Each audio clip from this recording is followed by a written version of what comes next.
श्रावण सुरू झाला होता आणि त्यामुळे आज श्रावणातला पहिला शुक्रवार होता आणि सगळी घरातली कामं वगैरे आटपून मी संध्याकाळचा टाइम होता हा आणि झाडून वगैरे मी काढून इथं डेली रुटीन प्रमाणे रांगोळी काढायला घेतली होती। नेहमीप्रमाणे सकाळीच रांगोळी काढली होती पण कोणीतरी येऊन ती पुसली होती, त्यानंतर मग परत दुसरी काढली आणि शुक्रवारमुळे आज कुठेतरी धूप करावंसं वाटलं होतं, त्यामुळे मी आज घरात धूपही केलं होतं आणि खूप छान वाइब्स येत होते आणि आज छोटंसं एक सेलिब्रेशन करणार होते। सेलिब्रेशन कशाचं तर ते पुढे मी सांगतेच, पण त्याआधी इकडे मी सगळी देवपूजा करून घेतली होती। देवांना धूप दाखवलं होतं आणि ज्यावेळेस मी धूप करते ना तर ते पूर्ण फक्त देवांना नाही दाखवत, तर ते पूर्ण मी घरामध्ये फिरवून घेते आणि चौकटीला सुद्धा ते धूप दाखवून घेते। संध्याकाळचं बाहेर उभं राहून चौकटीला आपल्या घराकडे तोंड करून ते धूप दाखवून घ्यायचं आणि धूप दाखवण्याचं कारण म्हणजे घरात येणाऱ्या चांगल्या गुड वाइब्स येतात आणि घरात जेवढी नकारात्मक शक्ती असते ती सगळी बाहेर पडते असं मलाही सांगितलं होतं आमच्या ब्राह्मण काकांनी, तेच मी फॉलो करते।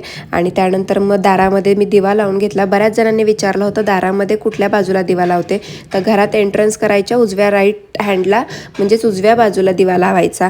त्यानंतर मग सेलिब्रेशन कशासाठी तर बघता बघता माझी यूट्यूब फॅमिली आज 10,000वर गेली आहे आणि इन्स्टा फॅमिली आपली 33,000वरती गेली आहे आणि हे पाहून मला खूप छान वाटतंय, कारण बघता बघता अवघे 2 ते 3 महिन्यामध्ये तुम्ही माझ्यासोबत एवढे जोडले गेलात। यूट्यूब फॅमिली माझी 10,000 कंप्लीट झाली, त्याचंच एक छोटं